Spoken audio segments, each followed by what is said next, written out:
సమాజాన్ని జాగృతం చేసిన ప్రజాకవి కాళోజీ జయంతి తెలుగు భాష దినోత్సవం సందర్భంగా చిట్యాల మండలం జూకల్ ప్రభుత్వ పాఠశాలలో ఉపాధ్యాయులకు సన్మాన కార్యక్రమం జరిగింది. తెలుగు భాషకు యాసకు వెన్న తెచ్చి తన రచనలతో సమాజాన్ని జాగృతం చేసిన ప్రజాకవి కాళోజీ నారాయణ జయంతిని తెలుగు భాష దినోత్సవంగా నిర్వహిస్తున్నారు. దీనిలో భాగంగా జూకల్ ప్రభుత్వ ఉన్నత పాఠశాలలో చేయూత ఫౌండేషన్ ఆధ్వర్యంలో పాఠశాలలోని ఉపాధ్యాయులను ఘనంగా సన్మానించారు. అదేవిధంగా పాఠశాలలోని విద్యార్థులు సైతం ఉపాధ్యాయులను సన్మానం చేశారు.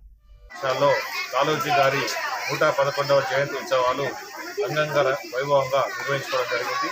ఉపాధ్యాయులు, ప్రాథమిక ఉన్నత పాఠశాల ఉపాధ్యాయులు, గ్రామస్తులు సాయిరెడ్డి, స్వచ్ఛంద సంస్థ చేయూత స్వచ్ఛంద సంస్థ అధ్యక్షులు మాధవ్ సునీల్ గారి అధ్యక్షతలో గురు పూజోత్సవ కార్యక్రమం కూడా నిర్వహించడం జరిగింది. గురువులందరికీ, తమ గ్రామంలో పనిచేసే గురువులందరికీ కూడా మెమంటో సాగువాళ్ళతోటి చేయూత స్వచ్ఛంద సంస్థ వాళ్ళు గత సంవత్సరం లాగానే ఈ సంవత్సరం కూడా చాలా చక్కగా నిర్వహించారు. అదేవిధంగా విద్యలో అత్యంత ప్రతిభ కనబరిచినటువంటి ఉపాధ్యాయులకు కూడా కాళోజీ పురస్కారం పేరిట కూడా అవార్డు కూడా ఇవ్వడం జరిగింది.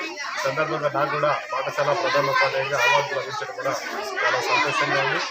పాఠశాల అభివృద్ధి దాత, పాఠశాలకు అల్లవేళలా సహాయ సహకారాలు అందిస్తున్న సాయిరెడ్డి గారు కూడా ఈ యొక్క సాహిత్య పురస్కారం కింద సెలెక్ట్ అవ్వడం చాలా సంతోషం.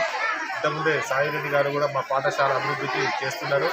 ఈసారి కొంత ఫిజికల్ వాటికి గడ్డి మందు వాటికి కూడా మేము ఆర్థిక సహాయం అందించి పాఠశాలను చాలా సర్వంగా సుందరంగా తయారు చేస్తాం కూడా సార్ కూడా హామీ ఇవ్వడం జరిగింది. సార్కి పాఠశాల పక్షాన, గ్రామస్తుల పక్షాన కూడా ఆర్థిక కృతజ్ఞతలు. అదేవిధంగా మాధవ్ సునీల్ భవిష్యత్తులో మంచి రైటర్గా సినిమా జీవితంలో కూడా వెలుగొంది మరొక చంద్రబోస్ లాగా, మరొక వేటూరు లాగా మారుతాడనేటువంటి నమ్మకం 100% మా ఉపాధ్యాయుల్లో ఉంది.